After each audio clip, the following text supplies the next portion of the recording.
Buenas noches a todos los presentes. Deseo agradecer a los panelistas y expositores invitados a estas jornadas que forman parte importante de los objetivos de nuestra corporación y que sin duda sus diferentes puntos de vista servirán de manera positiva en la difícil tarea de la investigación y del análisis. Quiero manifestar inicialmente que las transformaciones que ocurren en las sociedades no pueden pasar por meros hechos intrascendentes, más aún si las transformaciones afectan a la estructura de la convivencia de las personas.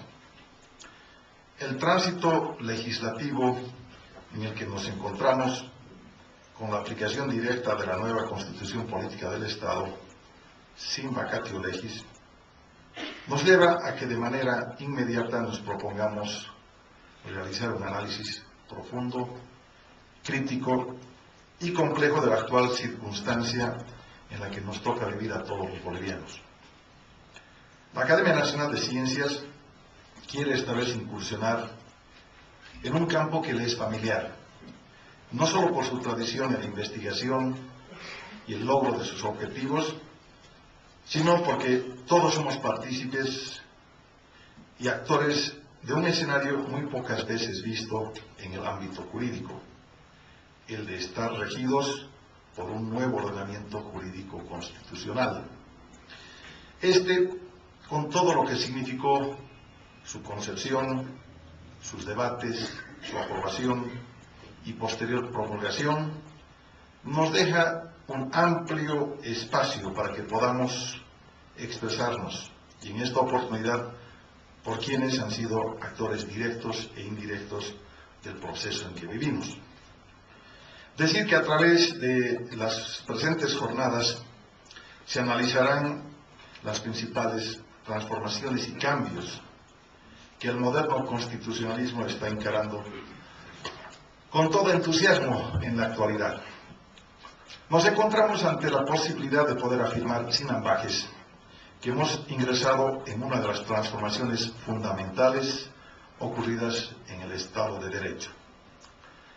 Considero que debemos plantearnos si estamos frente a lo que la doctrina afanosamente se encuentra estudiando en la actualidad, y me refiero al llamado neoconstitucionalismo, que parte del positivismo jurídico expresado por el italiano Norberto Bobbio en sus tres acepciones, como teoría, como ideología y como método. Es a su vez el neoconstitucionalismo como teoría del derecho, entendido por el maestro español Luis Prieto Sanchís, que resume las características expresadas también por los constitucionalistas Robert Alexy, Gustavo Zagrebelsky y Riccardi Giustini, entendido como más principios que reglas, más ponderación que subsunción, omnipresencia de la Constitución en todas las áreas jurídicas y en todos los conflictos meramente relevantes, en lugar de espacios exentos a favor de la opción legislativa o reglamentaria, omnipresencia judicial en lugar de autonomía del legislador ordinario, y por último, coexistencia de una constelación plural de valores, a veces tendencialmente contradictorios, en lugar de homogeneidad en torno a un puñado de principios coherentes entre sí y en torno sobre todo a las sucesivas opciones legislativas. Entonces, me pregunto, ¿nuestro país, con las transformaciones ocurridas, se encuentra dentro de este neoconstitucionalismo?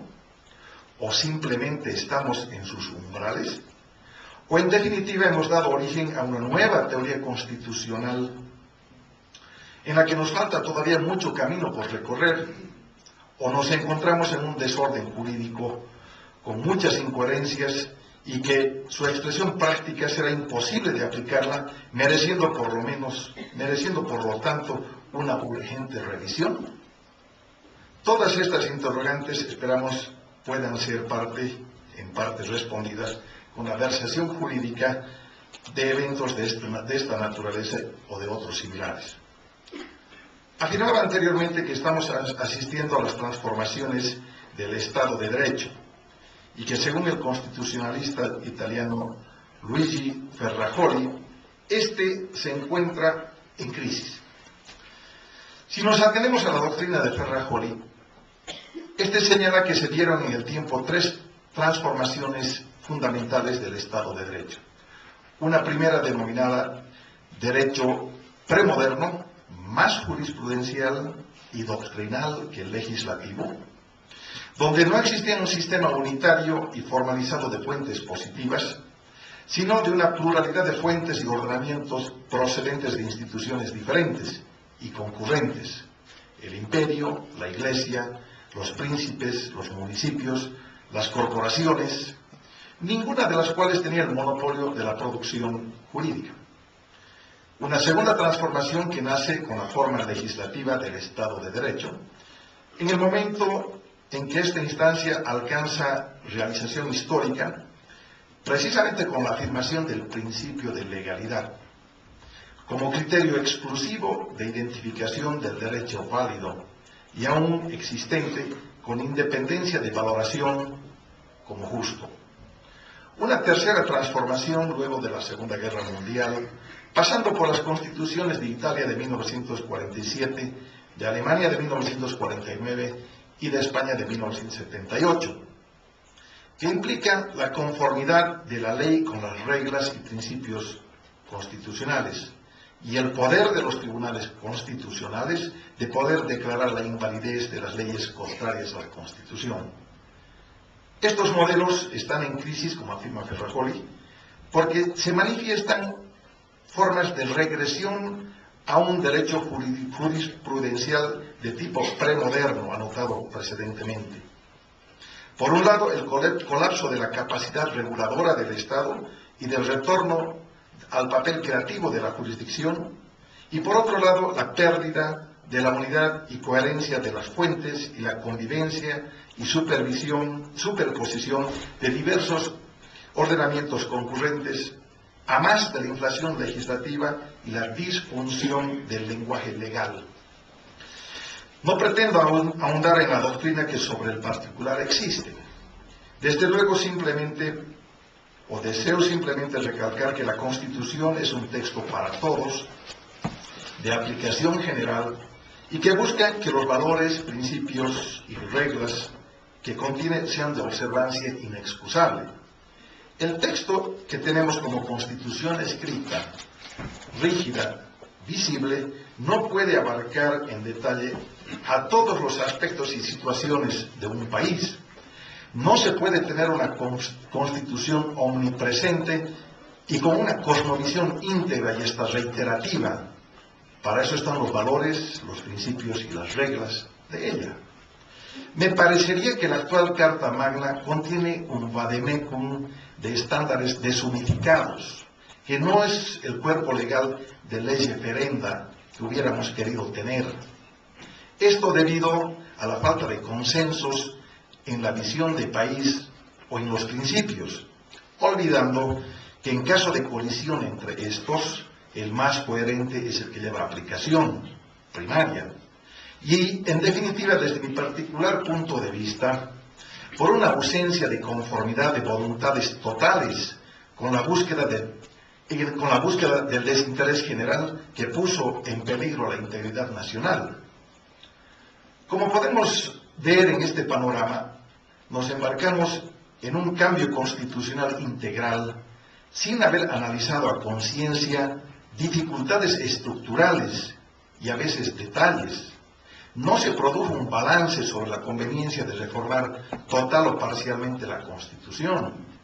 Solo conocimos un lado reiterativo, expresado como corolario de una aspiración política altamente presionada y con matices parciales, dando como resultado un proceso de desconcurrencias ideológicas con confrontaciones estériles, falta de conocimiento y preparación de algunos actores importantes hasta desembocar en una suerte de arreglo dentro de los corridos legislativos. Desde luego, nos toca a nosotros el análisis integral constructivo. Y si se tienen que derrumbar muros de impedimentos inservibles e inconsistentes, considero que los bolivianos estamos en la capacidad de hacerlo por el bien del país, desechando mezquindades y oportunismos. Muchas gracias.